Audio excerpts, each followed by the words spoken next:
C'est merveilleux, mes amis. C'est pour cela que vous devrez prendre du temps pour méditer la parole de Dieu. Ça va vous aider. Le seul moyen qui va vous aider de comprendre les choses de Dieu, le seul moyen qui va vous aider de comprendre la pensée de Dieu, la vision même de Dieu pour ta vie, la vision même de Dieu pour le monde, la vision même de Dieu pour ta famille, c'est le moyen de la parole de Dieu. D'accord? C'est la vérité. Plus vous méditez la parole de Dieu, plus la parole de Dieu, ça va vous aider de bien comprendre la pensée de Dieu par rapport à ta vie, la pensée de Dieu par rapport à ton pays, la pensée de Dieu par rapport à ta famille. Je donne l'exemple palpable. Mais quelle est la pensée de Dieu par rapport de nos pays actuels?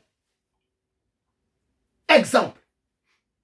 La pensée de Dieu par rapport à ton pays est que l'Éternel Dieu a besoin que les habitants de ton pays, les paysans, les habitants de mon pays, la population de la terre puissent tourner leur face auprès de l'Éternel Dieu.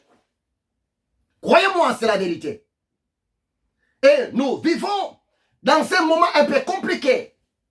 La pandémie de coronavirus continue à tuer les gens. La pandémie de coronavirus continue à rendre les familles brisées. Beaucoup de papas sont morts. Beaucoup de mamans sont mortes. La pandémie de coronavirus continue à laisser plusieurs enfants, des orphelins, des orphelines. Bien-aimés, ce n'est pas la volonté de Dieu. Pendant que Dieu voit, pendant que Dieu regarde, les enfants pleurent à cause de la disparition de leur maman. Pendant que Dieu voit, les enfants pleurent à cause de la disparition de leur papa. Le cœur de Dieu, même au ciel, saigne. Dieu n'est pas content. Dieu n'est pas dans la joie. Pendant que la population continue à être confinée, reconfinée, Dieu n'est pas du tout content. Et voire même, des églises sont fermées. Voire même, des assemblées sont fermées. Des cathédrales sont fermées. Par là, je peux même dire, à cause de la présence de cette pandémie de coronavirus, l'adoration même de Yehoshua à Mashiach est devenue compliquée. C'est ça, bien-aimé. Or, quelqu'un dit la parole de Dieu. Si vous méditez, Psaume 22, verset 4. Psaume 22, verset 4. La parole de Dieu nous dit, et pourtant, l'Éternel Dieu est saint. Il siège au milieu de louanges de son peuple. Mais regarde aujourd'hui, la pandémie de coronavirus empêche le peuple de Dieu de s'assembler pour adorer Yahweh. Mais c'est compliqué, bien-aimé. C'est compliqué. Écoutez la révélation. Ça peut même vous choquer, mais c'est la vérité. Merci Saint-Esprit. Pour que l'homme soit fort, pour que l'homme soit en bonne santé, l'homme a besoin de manger. L'homme a besoin de boire. Et ce qui est vrai, l'homme a aussi besoin même de se reposer, de faire dodo, de dormir un peu. Mais écoutez-moi très bien. Notre Dieu au ciel, hein, il a tout créé. La seule chose que Dieu n'a pas créée au ciel, il y a deux. Il y a des choses que Dieu n'a pas créées au ciel, dans son royaume. Dieu n'a jamais créé une toilette. Dieu ne fréquente pas la toilette. Dieu n'a jamais créé un lit. Exemple, moi, je suis dans ma chambre à coucher. Je médite ensemble avec vous. sur mon lit. Mais Dieu n'a pas un lit pour se reposer. Dieu n'a pas un lit pour dormir. Croyez-moi, c'est la vérité. Dieu ne dort pas. Dieu ne se repose pas. Dans son royaume, dans sa maison royale, l'Éternel possède une chaise gigantesque. L'Éternel Dieu possède un trône. Et notre Dieu, dans son royaume, il n'est pas dans une position debout. Non. Notre Dieu, dans son royaume, il est dans une position assise. Dieu est assis dans son trône, dans sa fauteuil. Tu sais pourquoi? Ça peut même te choquer. Si au ciel, merci Saint-Esprit, si au ciel, les anges, exemple, les anges n'arrivent pas à adorer Dieu, au ciel, les anges n'arrivent pas à louer l'Éternel Dieu, l'absence d'adoration au ciel, l'absence de la louange au ciel, devant la présence de Dieu, ça met Dieu mal à l'aise. Ça fatigue Dieu. Ça peut même pousser Dieu à somnoler. La seule chose qui ne pousse pas Dieu à avoir un peu de sommeil, c'est quoi? C'est la présence permanente de la louange et l'adoration. C'est comme si l'énergie de Dieu se trouve dans la louange. Merci Saint-Esprit. C'est comme si la force de Dieu se trouve dans l'adoration. Plus que Dieu est adoré, plus que Dieu est loué, l'Éternel Dieu, il est toujours en forme. Croyez-moi, c'est la vérité. C'est pour cela au ciel, le jour où Lucifer, il avait voulu toucher l'adoration de Dieu, le jour où Lucifer, il avait voulu toucher la louange de l'Éternel Dieu, c'était pour la toute première fois au ciel. L'Éternel Dieu s'est mis debout. L'Éternel Dieu s'est mis debout pour affronter Lucifer. Croyez-moi, c'est la vérité. J'ai des choses à vous révéler. Que le Saint-Esprit, mon ami, me souffle. Maintenant, aujourd'hui, à cause de la pandémie, la louange de Dieu est bloquée. L'adoration de l'Éternel Dieu est interrompue. Dieu n'est pas content. Mais la question est posée. Mais quelle est la pensée de Dieu pour nous aujourd'hui?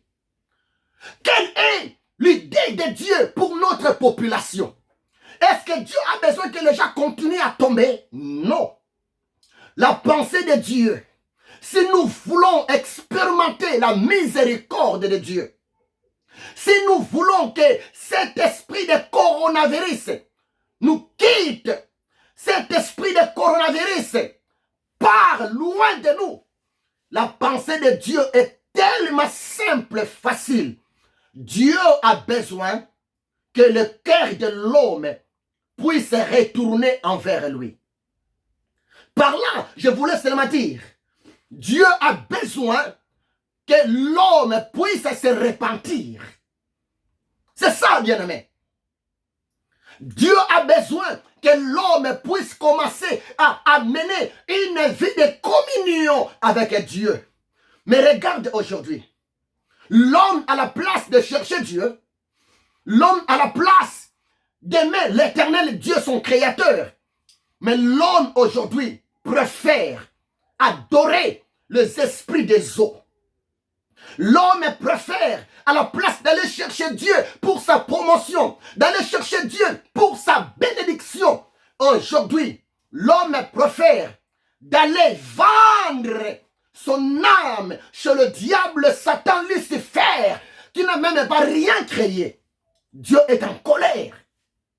Croyez-moi, c'est la vérité. L'Éternel Dieu est en colère. C'est pour cela, je répète, les vaccins sont là pour nous soigner. Mais Aucun vaccin peut combattre un démon. Aucun vaccin peut combattre Lucifer, à part la repentance sincère, à part la présence du sang de Jésus, peut délivrer quelqu'un pour toujours contre les effets indésirables de nos vaccins et de nos virus. Croyez-moi, c'est la vérité, mon ami. Dieu nous aime beaucoup. Il a un plan merveilleux pour toi et pour moi. Excusez-moi pour moucher. Donc, la pensée de Dieu, évangéliste Poudré, la pensée de Dieu, mon ami, docteur Teddy, l'Éternel Dieu a besoin que l'homme puisse pratiquer une vraie repentance. Le mot repentance voulait seulement dire en grec métanoïa. C'est ça la repentance. En grec, métanoïa. Métanoïa voulait seulement dire changement de la mentalité. Métanoïa voulait seulement dire changement de mode de vie. Métanoïa voulait seulement dire changement de la vision. C'est ça ce que Dieu attend de nous. Bien-aimés, nous sommes encore au temps de la grâce. Ici, dans 1 roi 17, le prophète Élie, il s'est présenté devant le roi Akab. Akab, il était le roi d'Israël. Akab, il était le roi d'un peuple qui possédait la connaissance de la parole de Dieu. Mais tu sais, Akab, il était un roi naïf. Akab, il était un roi bandit, aventurier. Akab, il était un roi rebelle. Akab, il était un roi insensé. Merci Saint-Esprit. Il me révèle beaucoup de choses. Merci Saint-Esprit. Écoutez-moi bien, vous les hommes politiciens. Écoutez-moi très bien. Écoutez-moi très bien. C'est vrai, la démocratie, c'est le pouvoir du peuple par le peuple. Écoutez-moi bien les politiciens. C'est vrai, dans la démocratie, c'est le peuple qui choisit leur président. Mais en réalité, peu importe la démocratie, pour devenir un président, pour devenir un premier ministre, à vrai dire, ce n'est pas de la démocratie, c'est dans le plan de l'éternel Dieu. Par là, le Saint-Esprit voulait seulement me dire, l'homme ne devient pas président de la République, mais l'homme est né président. Toi qui es président aujourd'hui, Dieu t'a déjà choisi depuis l'éternité. Ah oui. Ah oui, président. C'est la vérité. Tu n'es pas président parce que le peuple t'a choisi. Non. Romains 13, verset 1er. La Bible déclare, toute autorité vient de Dieu. Daniel 2, verset 21. La Bible déclare, c'est l'éternel Dieu qui établit le roi, le président. Bien-aimé, président. Psaume 75, 6 à 7. La parole de Dieu nous dit, l'élévation ne vient ni de l'Orient, ni de l'Occident, mais l'élévation vient de l'éternel Dieu. Si tu es président aujourd'hui, si tu es premier ministre aujourd'hui, si tu es député aujourd'hui, tout a été déjà planifié depuis l'éternité. Mais écoutez-moi très bien. Le peuple que vous dirigez, son excellence, la population que vous dirigez, son excellence, ce peuple-là appartient à un Dieu. Le peuple n'appartient pas au diable. Le peuple n'appartient pas aux démons. le peuple appartient à un Dieu.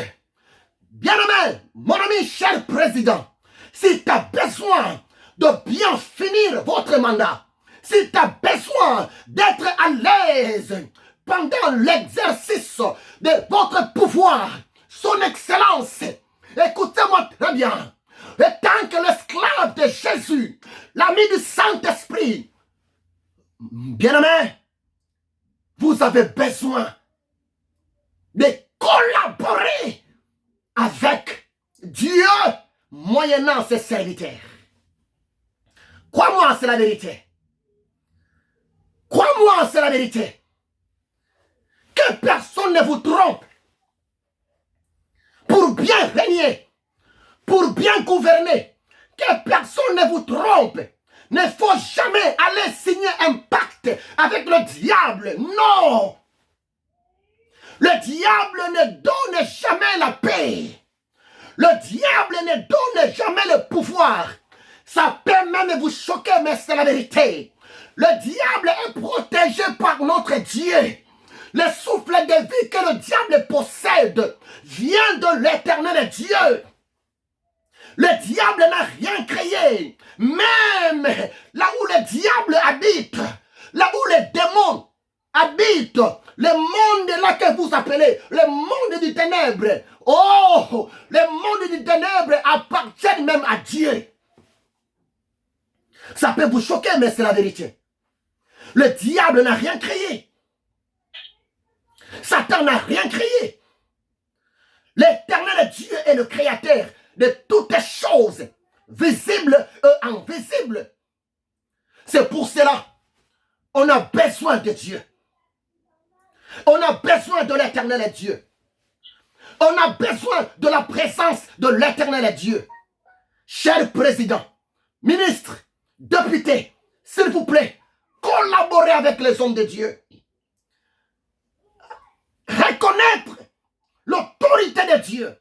Reconnaître la grâce de Dieu. Et l'éternel Dieu sera avec vous.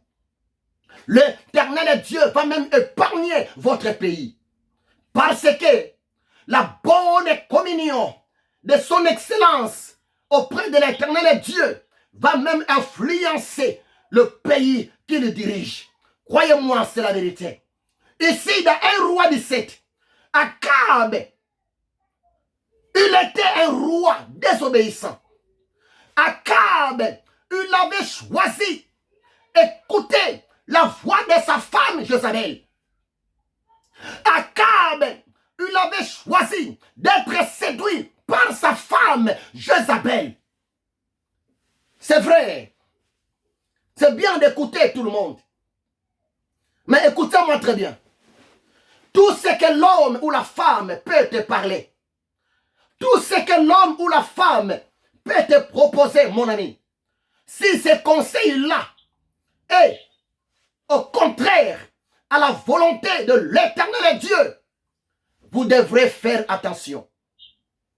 Parce que notre Dieu voit tout. Notre Dieu contrôle tout. Notre Dieu, il est un Dieu jaloux pour son peuple.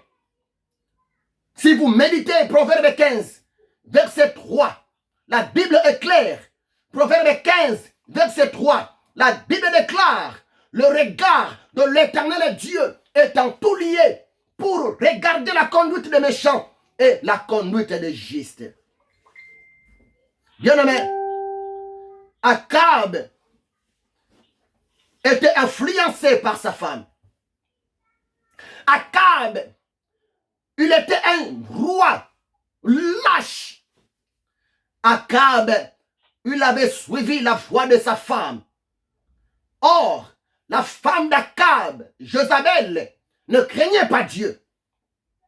La femme d'Akab, Jézabel, ne marchait pas selon la pensée de Dieu.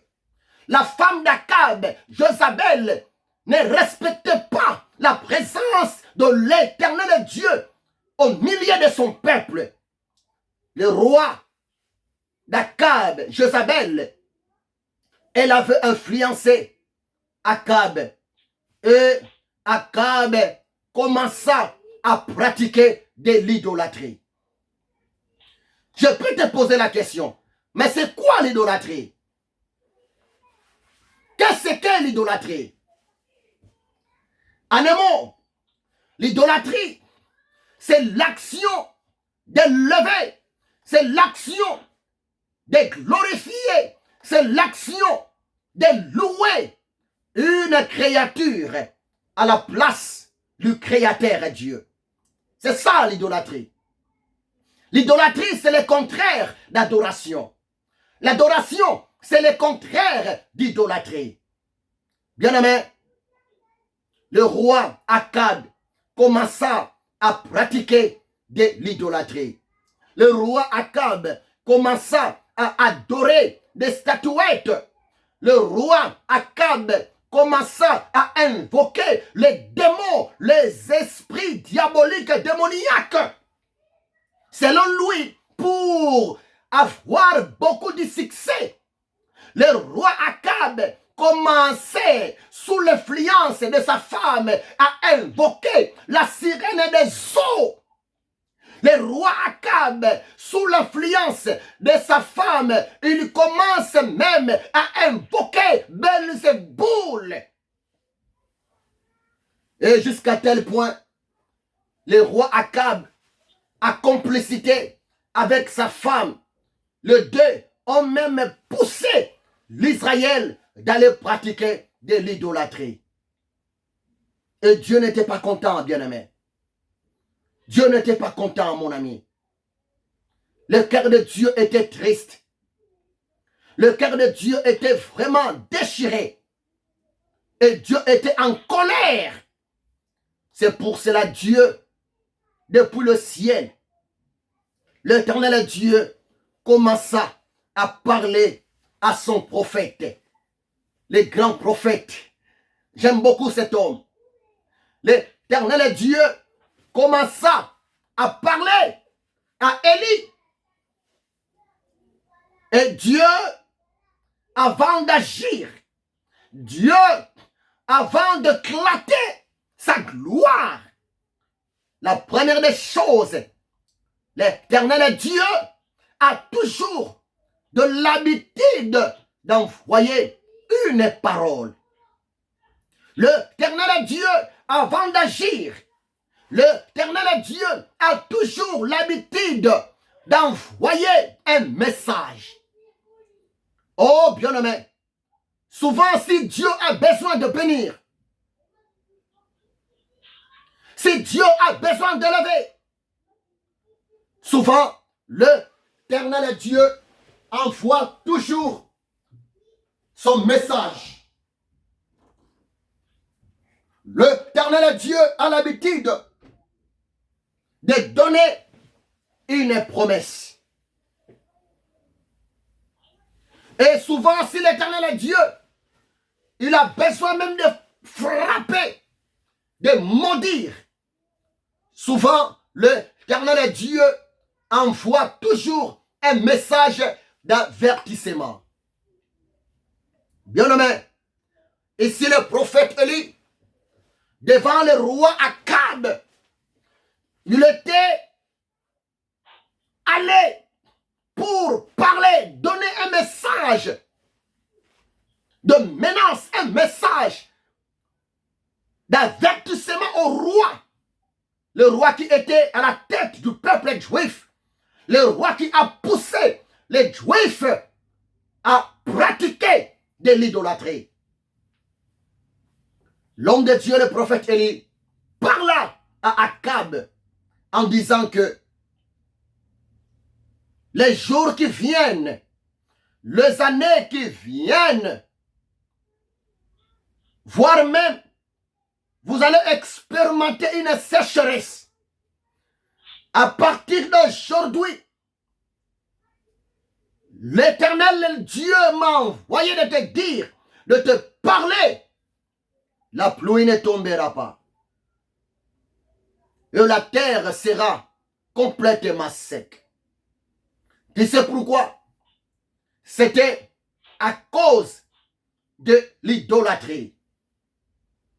L'Israël à la place d'adorer l'Éternel, l'Israël à la place de servir l'Éternel, l'Israël à la place d'honorer l'Éternel, l'Israël commença à pratiquer de l'idolâtrie.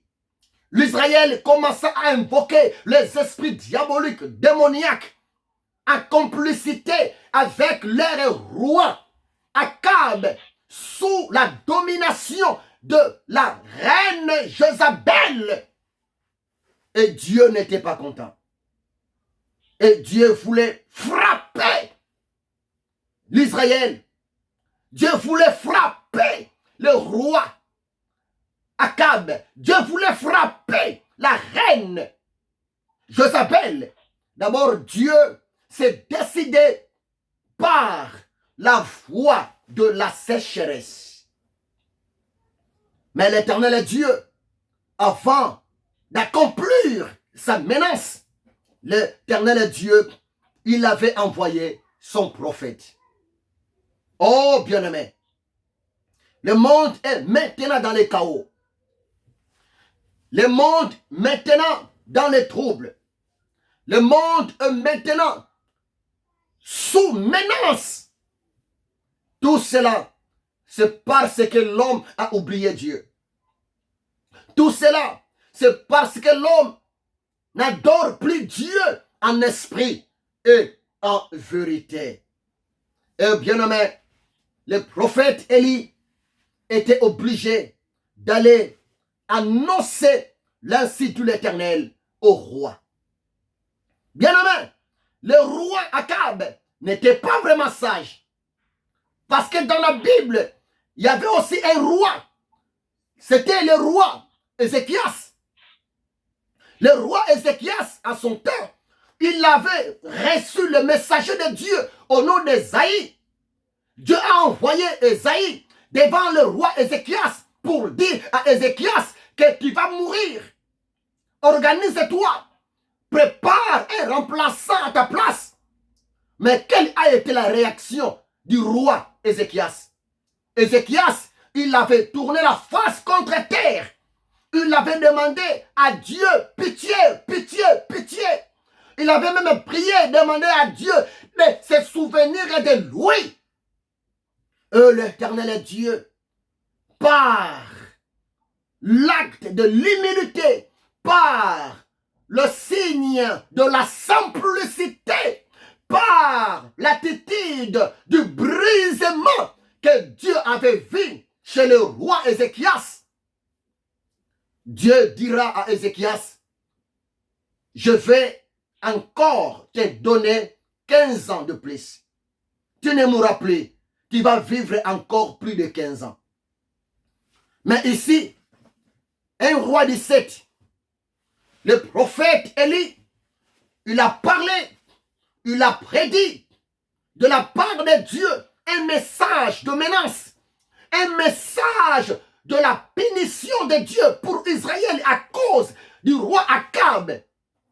Mais Akab, ici, bien-aimé, Akab n'a rien dit.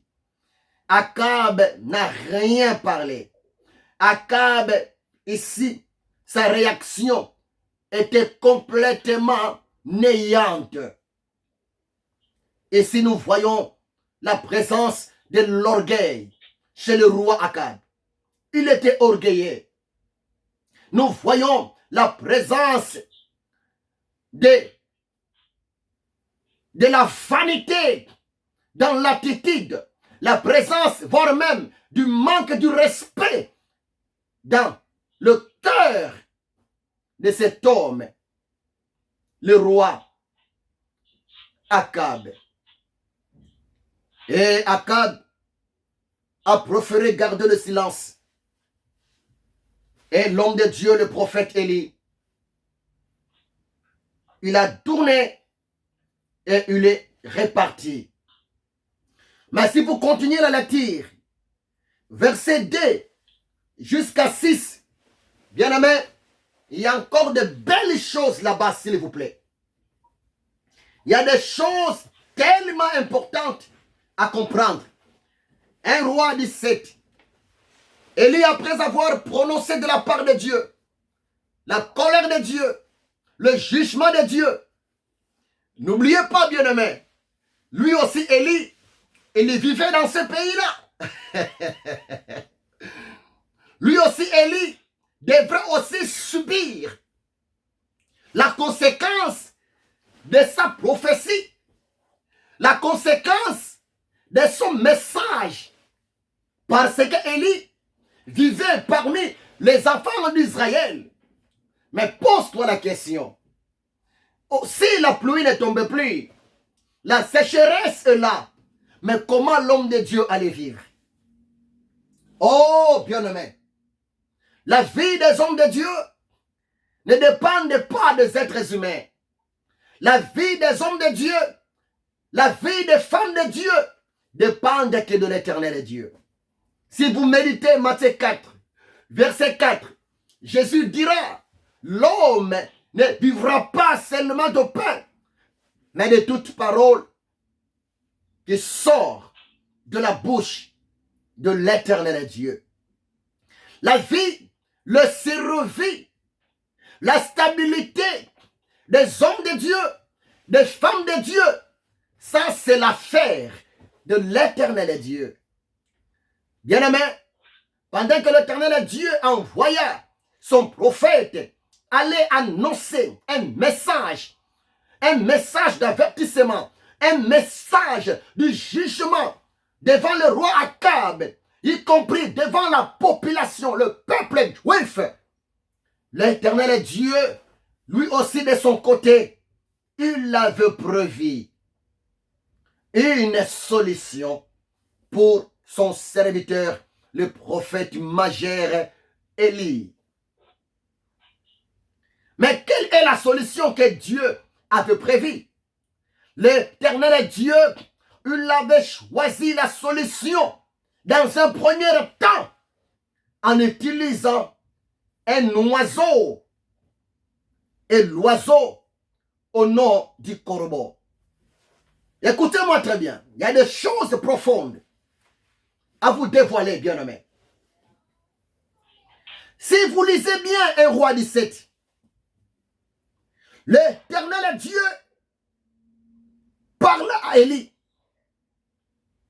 Le verset 3, 2 à 3.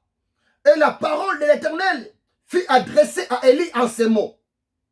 Pars d'ici, dirige-toi vers l'Orient et cache-toi près du torrent de Kérit qui est en face du Jourdain. Tu boiras de l'eau du torrent et j'ai ordonné au corbeau de te nourrir là. Parole du Seigneur. Verset 2 à 4. C'est Dieu lui-même qui a informé. C'est Dieu lui-même qui a donné quelques directives. C'est Dieu lui-même qui avait donné quelques principes à son prophète Élie. Dieu dira à Élie, Élie, comme tu viens de prophétiser, comme tu viens de prédire, comme tu viens de parler à cet homme rebelle, le roi Akab, Élie va te cacher. Oh bien-aimé, va te cacher. Parce que le cœur de sa femme sera en colère.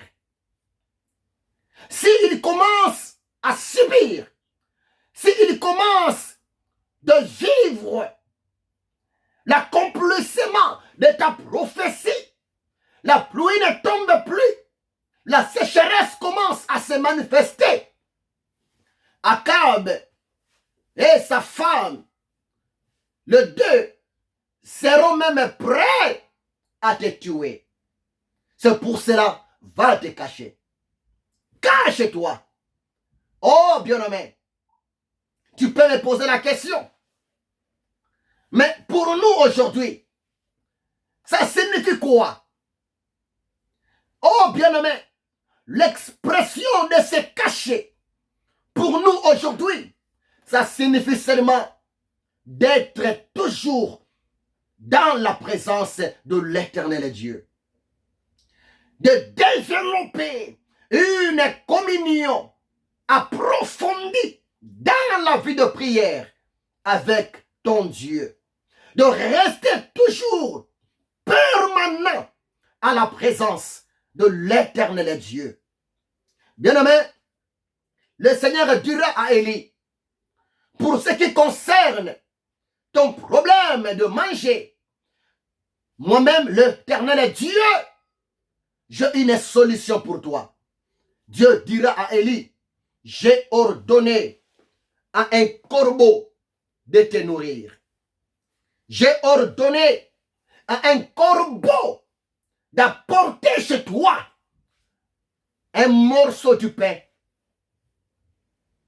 avec un morceau de la viande le matin, un morceau du pain avec un morceau de la viande le soir, et tu vas manger 2 fois par jour, matin et soir, pour avoir de la force, et tu vas boire l'eau de la source de Kérit.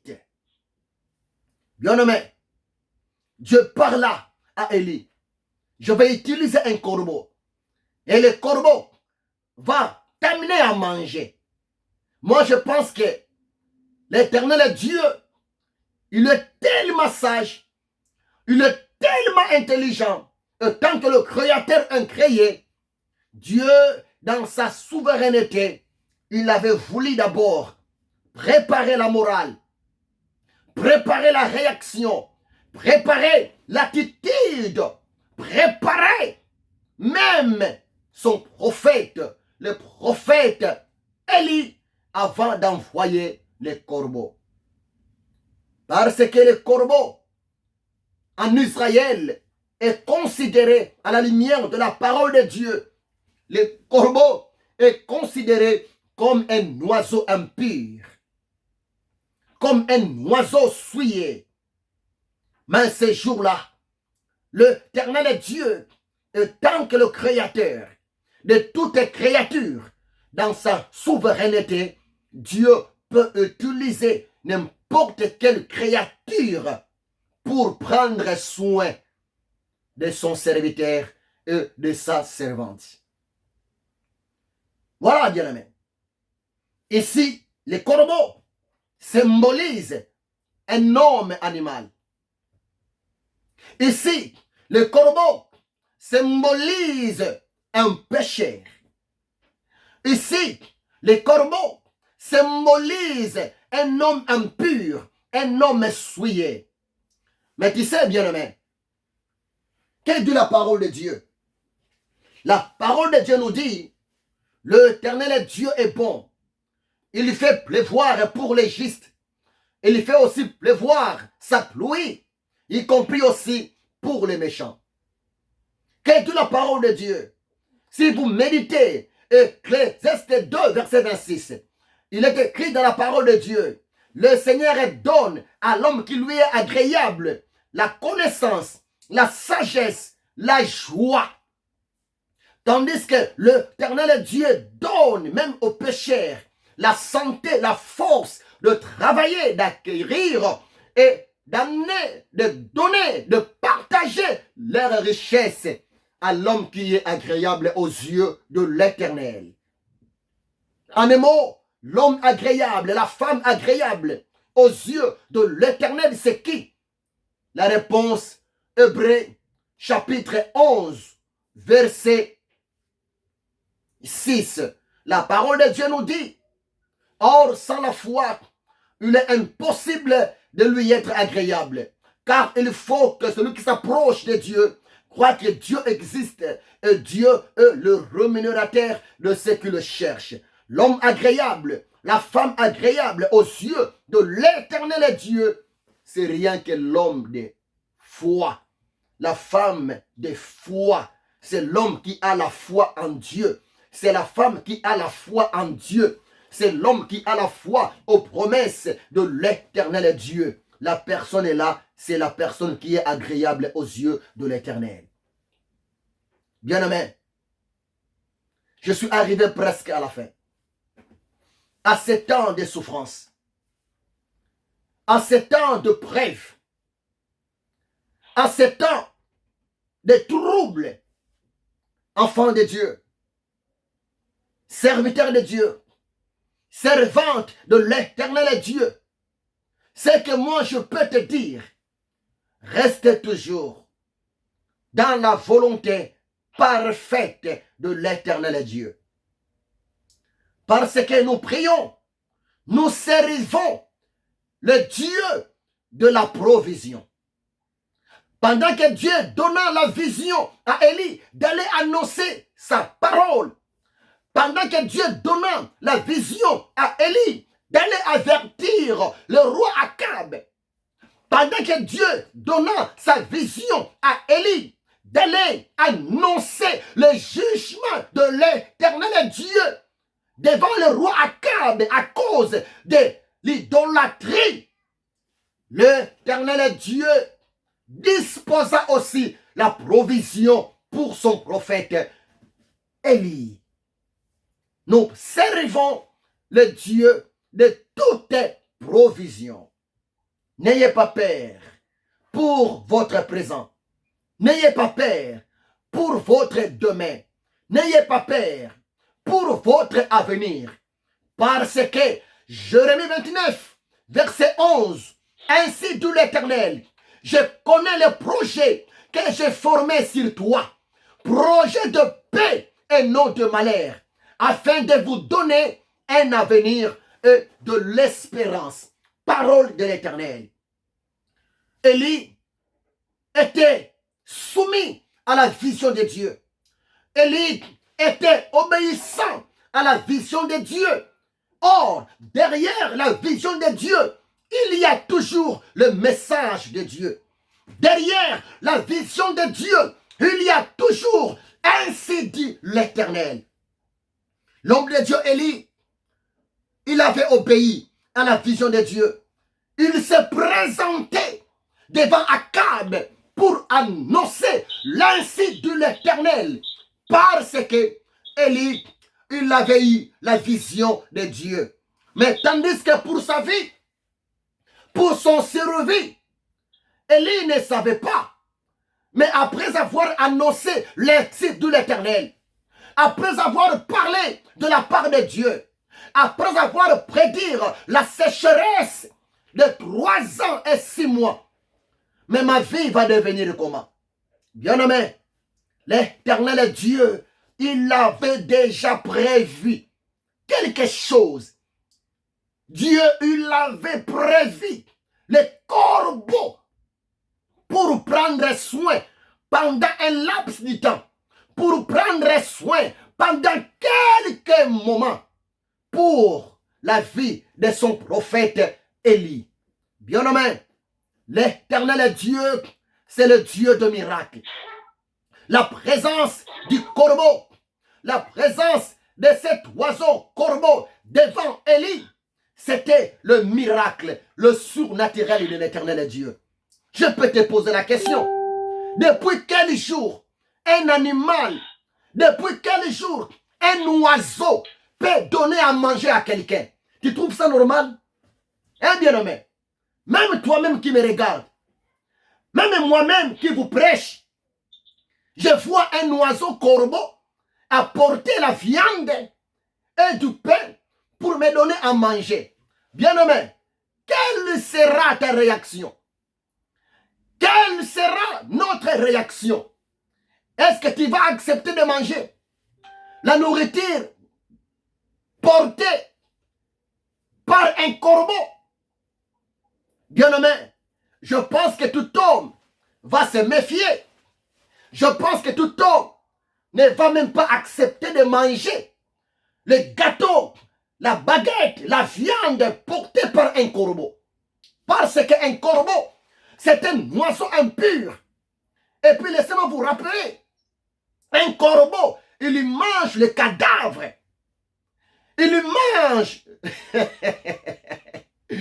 les cadavres humains. Les corbeaux mangent les cadavres des autres oiseaux.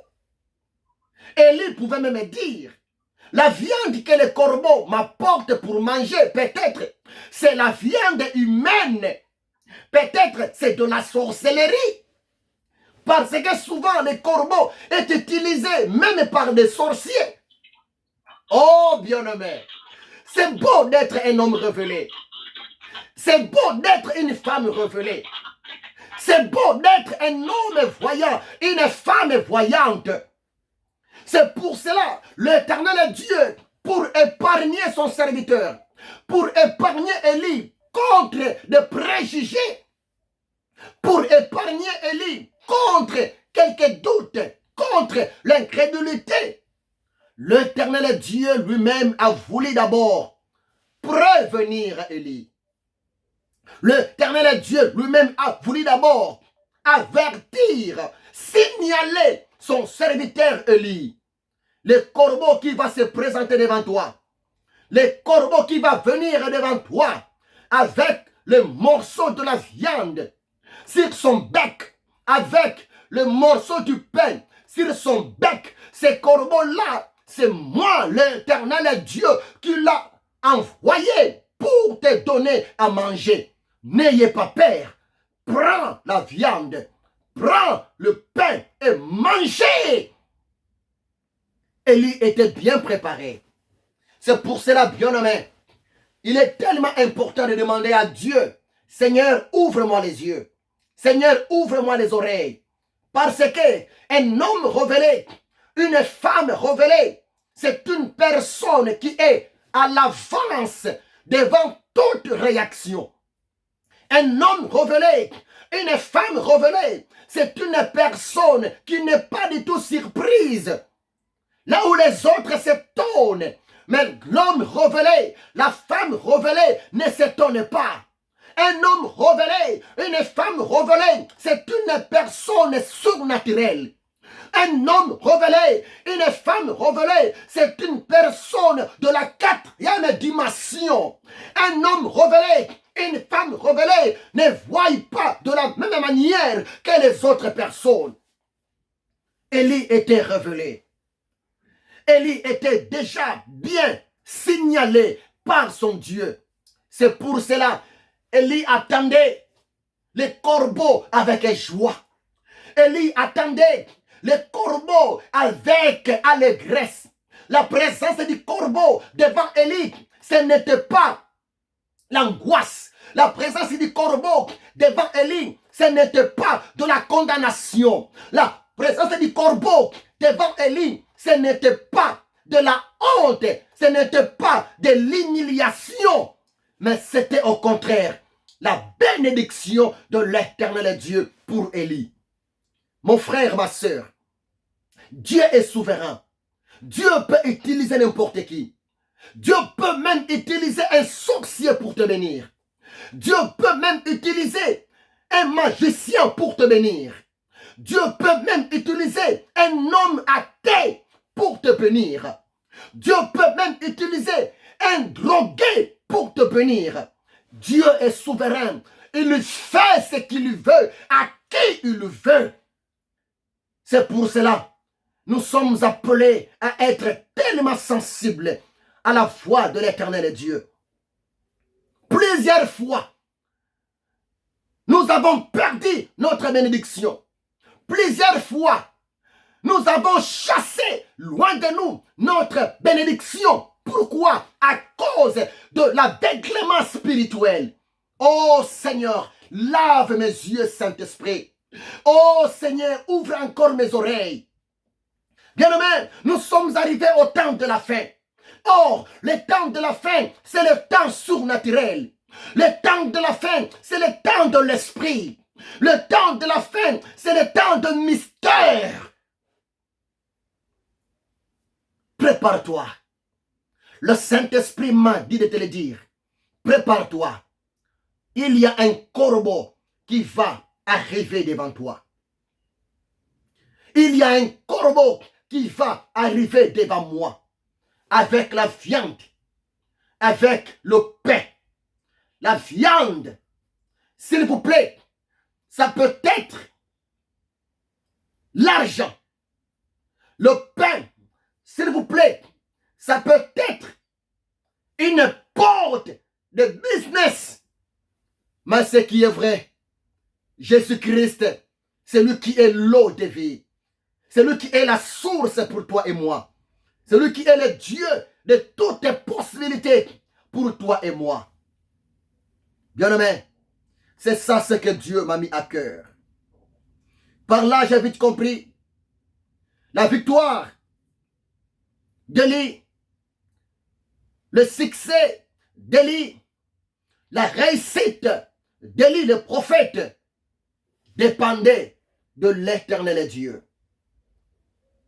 Parce que Élie était sous la conduite de la voix de l'Éternel Dieu.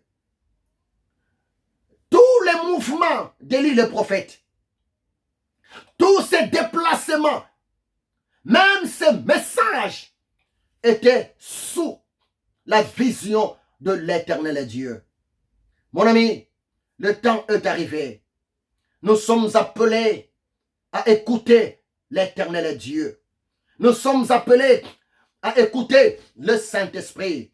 Nous sommes appelés à écouter la voix du bon berger.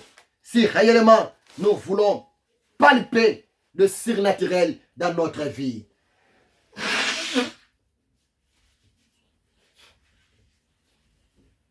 Crois-moi, c'est la vérité. Élie était un homme de la même nature que toi et moi. Mais j'ai vite compris, si Élie le prophète, il l'avait distingué à son temps. C'est clair, parce que Élie était obéissant à la voix de Dieu. Élie était soumis à la voix de Dieu. Élie était tellement docile à la voix de son Dieu. Dieu l'a utilisé pour arrêter la pluie pendant 3 ans et 6 mois. Dieu aussi l'a aussi utilisé pour libérer le ciel, pour ouvrir le ciel, pour que la pluie puisse retomber encore sur la terre au pays d'Israël après 3 ans et 6 mois. Dieu l'a utilisé pour fermer, Dieu l'a aussi utilisé pour ouvrir. Bien-aimé, Matthieu chapitre 18, verset 18, pour clôturer. Matthieu 18, verset 18. Ainsi dit l'Éternel, dans le corps, dans la bouche de Jésus de Nazareth. Cette parole est adressée aux disciples, aux apôtres de Jésus. Et cette parole aujourd'hui est aussi adressée à toi qui me regarde maintenant à la télévision. À toi qui me regarde maintenant, moyennant ton portable. Cette parole est aussi adressée à moi. Cette parole est adressée à toi, homme de Dieu, femme de Dieu. Matthieu 18, verset 18. Jésus dit ceci, tout ce que vous lierez sur la terre sera lié dans le ciel. Tout ce que vous délierez sur la terre sera délié dans le ciel. Par là, le Seigneur voulait seulement dire, tout ce que vous permettrez, tout ce que vous interdirez, bien-aimé, la réaction va se manifester moyennant la déclaration de ta parole. Parce que derrière la parole, il y a toujours des effets. Si vous lisez Psaume 33, verset 6, verset 9, Psaume 33, 6, que dit la parole de Dieu. La parole de Dieu nous dit, les cieux ont été créés par la parole de Dieu et toute leur armée par le souffle de sa bouche. 9, Dieu dit un mot et la chose arrive. Dieu ordonne et elle existe.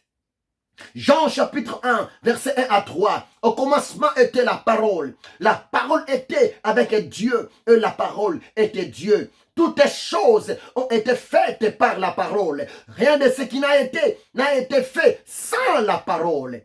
Bien-aimé, Dieu travaille par la parole. Parce que la parole, c'est Dieu. L'homme de Dieu devrait aussi utiliser sa parole à la lumière de la parole de Dieu. Bien-aimé, derrière une parole prononcée, il y a toujours des effets terribles, soit négatifs ou bien soit positifs. La parole prononcée est invisible, mais les effets de la parole prononcée sont visibles. Le l'éternel Dieu est invisible, mais les effets de sa puissance sont visibles. Le vent est invisible, mais les effets du vent sont visibles. L'Esprit est invisible, mais les effets du Saint-Esprit sont visibles. Jésus-Christ a dit, car là, 2 ou 3 sont assemblés en son nom, il est au milieu d'eux. Oui, Jésus-Christ est tant que Dieu au milieu de nous. Il est invisible, mais présent. Oh, sa présence, ça se manifeste par le signe et de miracles. Que Dieu vous bénisse abondamment. C'est votre humble serviteur, le esclave de Jésus-Christ de Nazareth, l'ami du Saint-Esprit, le prophète de l'éternel Dieu, le révérend docteur Bodo Mabiala Ézéchiel. Je suis en pleine mission apostolique, ici en Europe, en France, à Paris. Ma vision à moi, mon fardeau à moi, ma compassion à moi, que les gens de ma génération puissent comprendre. Jésus-Christ est le même, hier, aujourd'hui et éternellement. Le temps de miracle n'est pas encore passé. C'est pour cela, bien-aimé, si peut-être là où tu es, tu as besoin de soutien spirituel, ou bien tu as besoin d'expérimenter la visitation surnaturelle de l'éternel Dieu par rapport à ton problème, par rapport à ta maladie, par rapport à la maladie de ton fils, de ta fille. Bien-aimé, l'éternel Dieu est vivant. Et moi aussi, son serviteur, je suis vivant. J'aime le miracle. J'aime le surnaturel. Jésus m'a dit de guérir les malades en son nom. Jésus m'a dit de chasser les démons en son nom. Jésus m'a dit d'accomplir de miracles en son nom. Ce n'est ni par ma puissance, ni par ma force, c'est par son esprit. Jésus, dans sa parole, m'a dit, si vous lisez Acte 1, verset 8, le maître a dit, vous recevrez une puissance. Le Saint-Esprit survenant sur vous et vous serez mes témoins. Être un témoin de Jésus-Christ, c'est être un témoin de puissance, être un témoin de solution. Jésus-Christ est Seigneur. J'aime le miracle. J'aime le miracle. J'aime le surnaturel. Si tu as besoin de me contacter, tu as besoin d'être assisté par ma prière, tu as besoin même que je vienne là où tu es pour faire le service de la délivrance. Bien-aimé, tu es le bienvenu. Mon numéro est là. Appelez-moi. Je suis bien disponible pour vous répondre. Parce que si je vis, ce n'est plus moi qui vis. C'est Jésus-Christ de Nazareth qui vit dans moi. Je prie le même Dieu qu'Élie. Je prie le même Dieu qu'Abraham a prié. Je prie le même Dieu que le prophète Élie a servi. Je prie le même Dieu que Benson Idaos, il avait servi. Je prie le même Dieu que l'homme de Dieu, le révérend Thomas Louis Osborne a servi. Je prie le même Dieu que Catherine Kuhlman a servi. Je connais mon Dieu. Jésus-Christ est le Dieu des cas impossibles. Je connais mon Dieu. Jésus-Christ change l'impossible de l'homme à son possible. Rien n'est impossible à Jésus-Christ de Nazareth. Si ton Dieu est mort, si ton Dieu n'agit pas, essaye le mien. Le mien est vivant. Le Dieu de la compassion, le Dieu d'amour, le Dieu qui libère le captif, le Dieu qui répond à son peuple. Mais voici, que Dieu vous bénisse abondamment. Que l'amour de Dieu le Père, la grâce de Jésus-Christ de Nazareth et la communion du Saint-Esprit soient avec vous. Soyez bénis dans le nom puissant, glorieux, redoutable de Jésus-Christ de Nazareth. Amen.